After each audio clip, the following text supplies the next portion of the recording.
Hello बच्चों, मैं हूं आपका दोस्त टीसी यानी कि तापस चैटर्जी और ये है आपका अपना यूट्यूब चैनल फिजिक्स दा। तो आज हम लोग पढ़ेंगे क्लास 10th का करंट इलेक्ट्रिसिटी चैप्टर। तो चलिए ज़्यादा इधर उधर की बातें नहीं करते हुए क्लास को स्टार्ट करते हैं।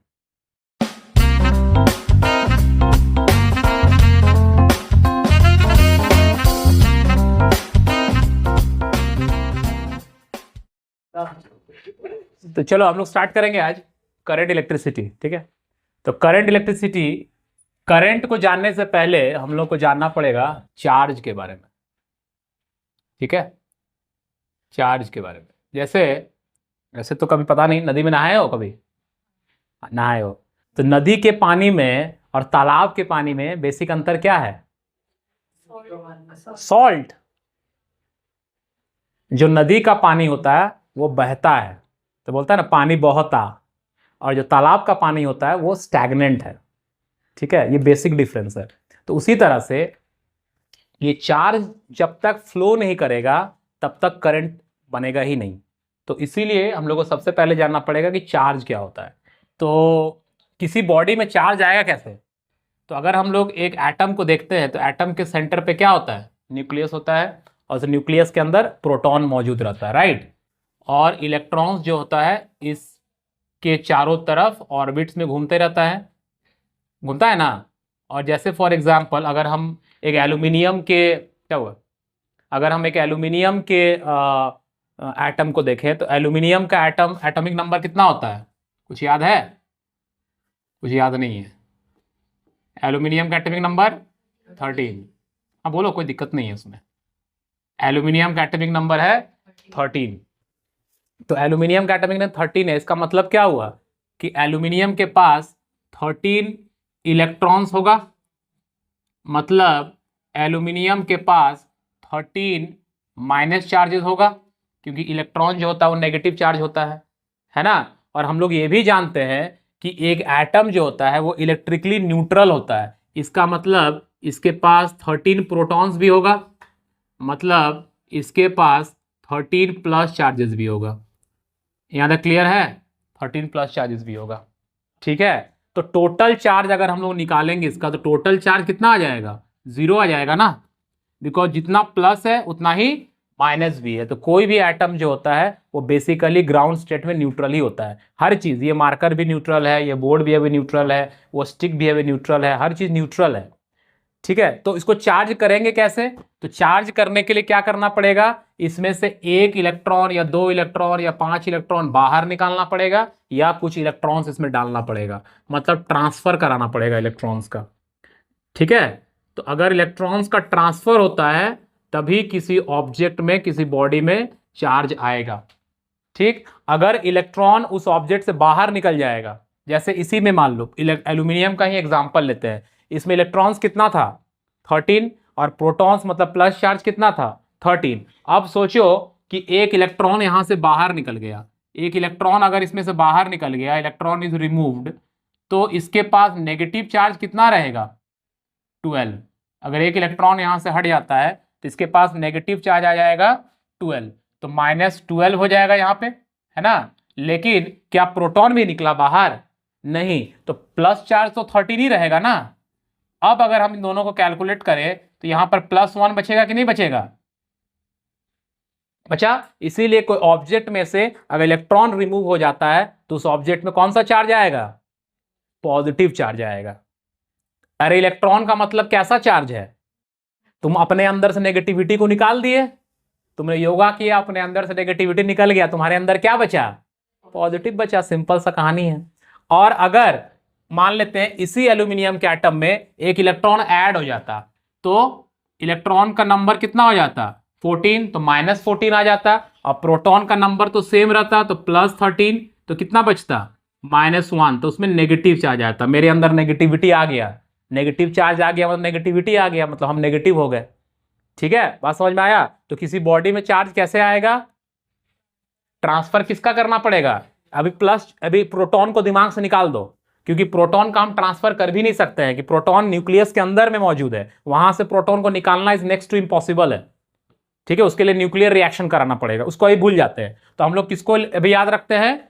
इलेक्ट्रॉन को, इलेक्ट्रॉन बाहर जा सकता है, ऐसे ही नहीं जा सकता है, उसको एनर्जी अवेलेबल कराना पड़ेगा, या इलेक्ट्रॉन एटम के अंदर आ सकता है, मतलब ऑर्बिट में आ सकता है। तो इलेक्ट्रॉन अगर बाहर निकल जाएगा तो उसमें कौन सा चार्ज आएगा, पॉजिटिव, और अगर अंदर आ जाएगा तो नेगेटिव। ठीक है, यहां तो बात समझ में आ गया। इसीलिए हम लोग चार्ज को लिख देते हैं Q, that is the charge को हम लोग Q से डिनोट करते हैं, is equal to, it can be of two types, plus और minus, and n that is the number of electron transfer into E that is the charge of one electron. ठीक है, तो electron का charge कितना होता है, 1.6 into 10 to the power minus 19 and the unit of charge is coulomb. ठीक है, तो इसको हम लोग C लिख सकते हैं। बात समझ में आया। जैसे मान लो किसी ऑब्जेक्ट में से 100 इलेक्ट्रॉन, बोलो, किसी ऑब्जेक्ट में से 100 इलेक्ट्रॉन ट्रांसफर हो रहा है, तो उसमें प्लस चार्ज आएगा 100, एक इलेक्ट्रॉन का वैल्यू, एक इलेक्ट्रॉन जब बाहर निकला तो इतना चार्ज बाहर निकला, तो 100 मतलब इसको 100 से मल्टीप्लाई कर देंगे, तो will get the total charge of the body, उस बॉडी में टोटल चार्ज कितना आया। बात समझ में आया। So electrons are also known as the fundamental particles. इसी इलेक्ट्रॉन को हम लोग क्या बोलते हैं कि ये इलेक्ट्रॉन जो है वो फंडामेंटल पार्टिकल्स है। क्या है, फंडामेंटल, चार्ज इसी से बना है, इसीलिए इसका नाम हम लोग फंडामेंटल पार्टिकल बोलते हैं। ठीक है, बात समझ में आया। So charge is an integral multiple of the fundamental particles. एक चीज और याद रखना, ये जो n है, it cannot be a fraction.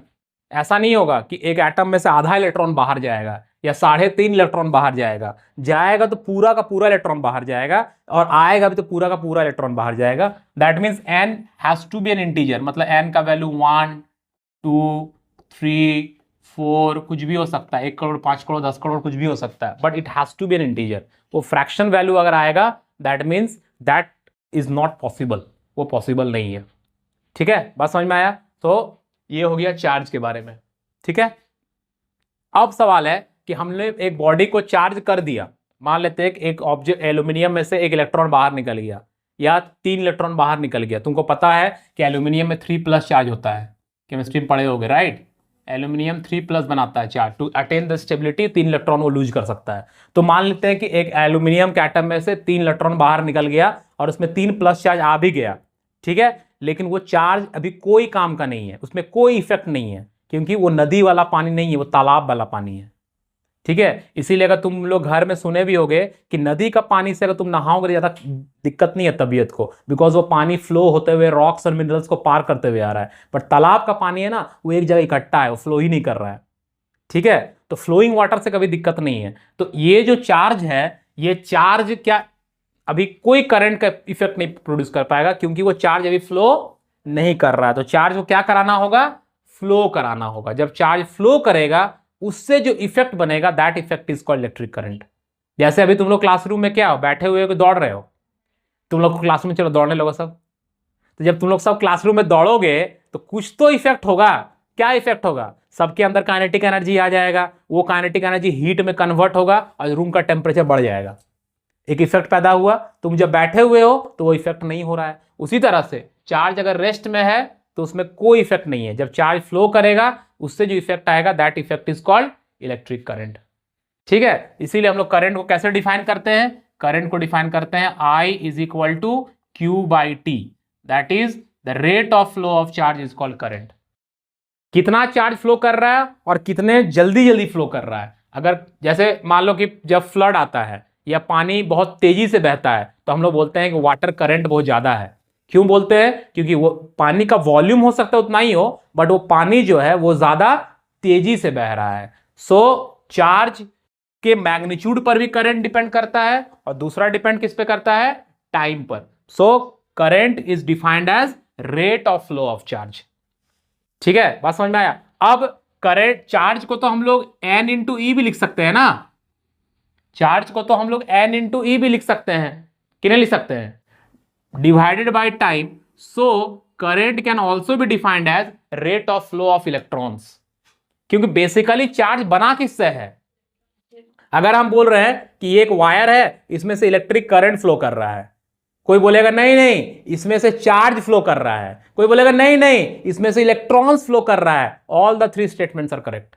किसी ने करंट के टर्म्स में बताया, किसी ने बताया करंट तो चार्ज से बनता है, चार्ज फ्लो करेगा तब करंट आएगा। किसी ने कहा अरे यार चार्ज तो किससे बना है, जैसे हम बोल रहे हैं ये मेरा स्किन है, ये एक ऑर्गन है, कोई बोलेगा नहीं नहीं ये तो टिश्यू से बना हुआ है, कोई बोलेगा अरे टिश्यू से कैसे बना, ये तो सेल है। तो सबसे छोटा यूनिट तो सेल हुआ, तो चार्ज का सबसे छोटा यूनिट कौन सा हुआ, इलेक्ट्रॉन हुआ, है ना। तो अगर तुम बोल रहे हो rate of flow of charge is current, correct. अगर कोई बोलता है rate of flow of electrons is current, वो भी करेक्ट। ठीक है, बात समझ में आया। इसमें से कुछ लिखना है तो वीडियो को पॉज करो, लिख लो। तो हम लोग इलेक्ट्रिक करंट को कैसे डिफाइन कर सकते हैं, इलेक्ट्रिक करंट को डिफाइन कर सकते हैं rate of flow of electrons, है ना, rate of flow of electrons, ठीक है, या rate of flow of charge ही बोल सकते हैं, या rate of flow of electrons. Rate का मतलब हो जाता है टाइम से डिवाइड करना है ना, तो rate of flow of electrons या rate of flow of charge is called current. ठीक है, अब करंट का यूनिट क्या होगा, तो I is equal to unit क्या होगा, चार्ज का क्या होगा, कूलम, चार्ज का हो गया कूलम, एंड टाइम का हो गया सेकेंड, टाइम का हो गया second. So it is coulomb per second, है ना, and this coulomb per second is known as ampere, this coulomb per second is known as ampere. ठीक है, इसको ए से डिनोट करते हैं हम लोग, coulomb per second is known as ampere. So how you can defined 1 ampere current. ठीक है, 1 एम्पियर करंट कैसे डिफाइन कर सकते हैं, define 1 ampere current, 1 ampere current. तो 1 एम्पियर करंट को डिफाइन कैसे करेंगे, तो 1 एम्पियर करंट को डिफाइन करने के लिए लिखो if 1 coulomb of charge, if 1 coulomb of charge passes through a given cross sectional area, if 1 coulomb of charge passes through a given cross sectional area of a conductor per second, passes through a given cross sectional area of a conductor per second, then the current is called 1 ampere current, then the current is called 1 ampere current। ठीक है, बात समझ में आया। जैसे आप मान लो ये कंडक्टर है, ठीक है, इस कंडक्टर का हम एक पर्टिकुलर क्रॉस सेक्शनल एरिया ले लिए और यहाँ पर मान लो एक घड़ी फिट कर दिए, और जैसे यहाँ पर एक घड़ी फिट कर दिए और इस घड़ी यहाँ पे घड़ी फिट करके हम देख रहे हैं, तो हर एक सेकंड हम देख रहे हैं कि 1 कूलम चार्ज यहाँ से पास हो रहा है, दैट मीन्स यहाँ से इस पर्टिकुलर क्रॉस सेक्शनल एरिया से 1 एम्पियर करंट जा रहा है। ठीक है, बात समझ में आया। मतलब एक पर्टिकुलर क्रॉस सेक्शनल एरिया से अगर हर एक सेकंड 1 कूलम चार्ज पास होगा तब हम लोग करंट को 1 एम्पियर करंट बोलेंगे। बात समझ में आ गया। ठीक है, ओके। अब देखो कि ये तो ठीक है कि तुम्हारा चार्ज फ्लो करेगा, तो चार्ज फ्लो करेगा तब करंट आएगा, है ना। और एक चीज़ यहाँ ध्यान देना है कि जैसे A एक पॉइंट है, ठीक है, और B एक पॉइंट है, ठीक है, और मान लो कि इलेक्ट्रिक करंट A से B की तरफ जा रहा है, ठीक है, इलेक्ट्रिक करंट जो है वो A से B की तरफ जा रहा है, तो हम लोग ये तो श्योर है कि इलेक्ट्रिक करंट क्यों फ्लो कर रहा है इस वायर से, क्योंकि इस वायर में चार्ज फ्लो कर रहा है, चार्ज फ्लो कर रहा है मतलब इलेक्ट्रॉन्स फ्लो कर रहा है, तो इलेक्ट्रॉन्स जो है ना वो इलेक्ट्रिक करंट के ऑपोजिट फ्लो करेगा। ठीक है, क्यों फ्लो करेगा वो थोड़ा देर बाद जान रहे हैं, लेकिन फ्लो करेगा करंट के ऑपोजिट में।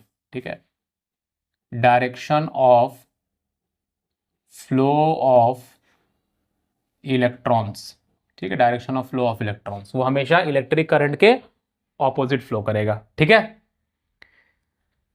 तो ये तो समझ में आ गया कि चार्ज फ्लो करेगा या इलेक्ट्रॉन्स फ्लो करेगा तभी इलेक्ट्रिक करंट फ्लो करेगा, और उस चार्ज या इलेक्ट्रॉन्स के फ्लो के रेट को ही हम लोग करंट कहते हैं ना। तो क्वेश्चन इज कि क्यों फ्लो करेगा और कैसे फ्लो करेगा। जैसे तुम बताओ कि एक एग्जांपल बताते हैं, मान लो कि ये एक बॉडी है, इसका टेम्परेचर है 50 डिग्री सेल्सियस, ठीक है, और दूसरा एक बॉडी है, उसको एक वायर से कनेक्ट कर दिए, इसका टेम्परेचर है मान लो 30 डिग्री सेल्सियस, तो क्या इस बॉडी से इस बॉडी में हीट का फ्लो होगा कि नहीं होगा? होगा। Heat will flow from body A to body B कि नहीं होगा? होगा। क्यों हो रहा है ये हीट का flow? Why the heat is flowing from body A to body B? क्यों ऐसा हो रहा है? या ऐसा बोल सकते हैं कि दोनों के पास टेम्परेचर का डिफरेंस है, तो इसका मतलब यहां पर फ्लो का कारण हुआ difference in temperature, difference in temperature हुआ। एक और एग्जांपल देखते हैं। मान लो कि एक कंटेनर है, इस कंटेनर में पानी है, ठीक है, इतना पानी भरा हुआ है ना, और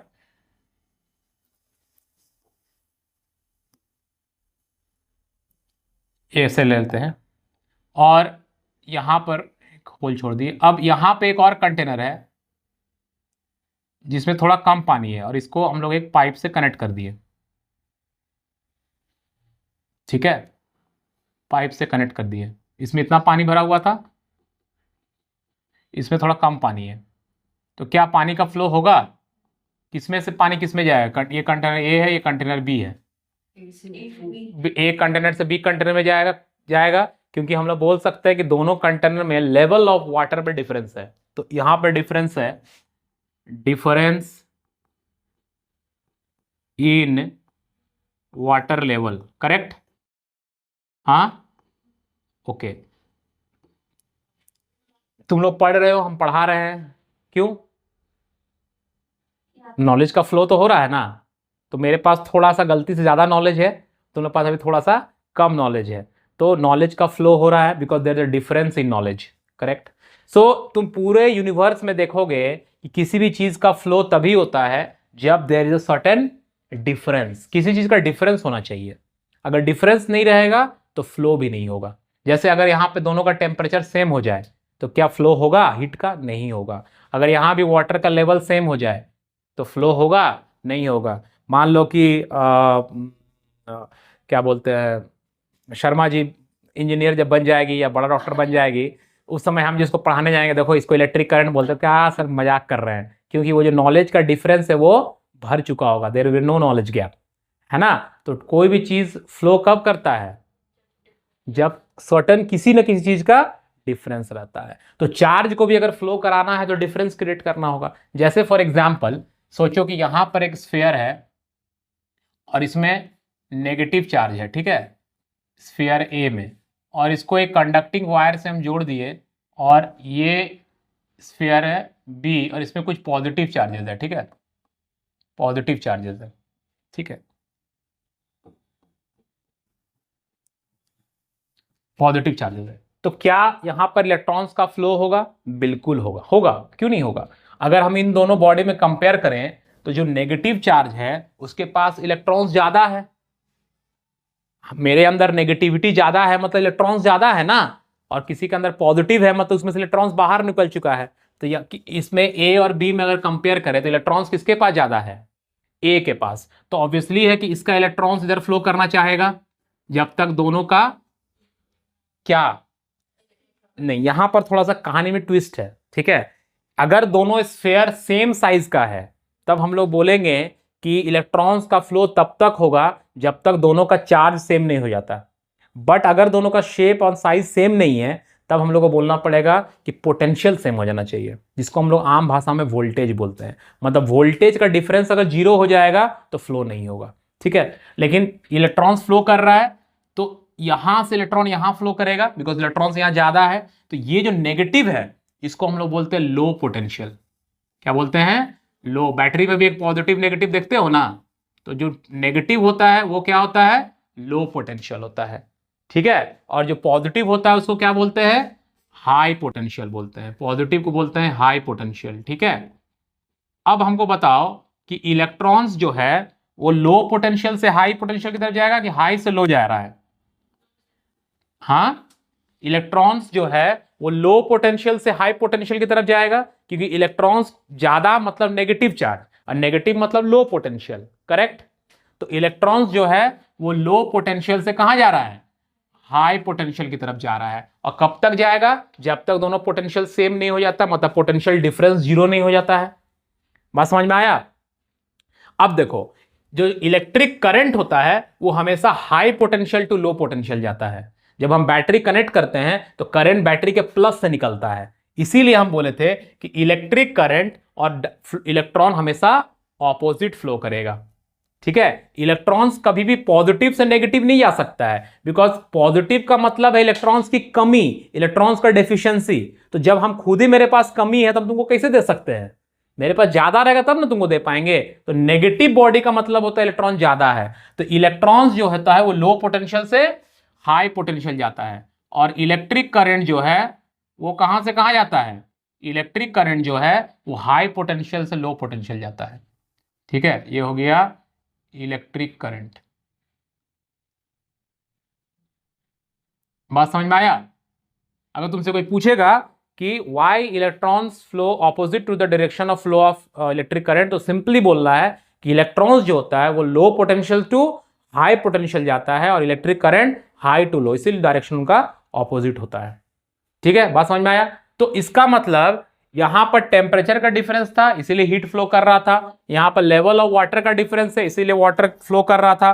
तो यहां पर किसका डिफरेंस हो गया, पोटेंशियल का। तो this is called potential difference, potential difference. तो पोटेंशियल डिफरेंस क्या है, लिखो कि potential difference is the factor, potential difference is the factor which is responsible for the flow of, which is responsible for the flow of, responsible for the flow of, responsible for the flow of electrons, electrons or charges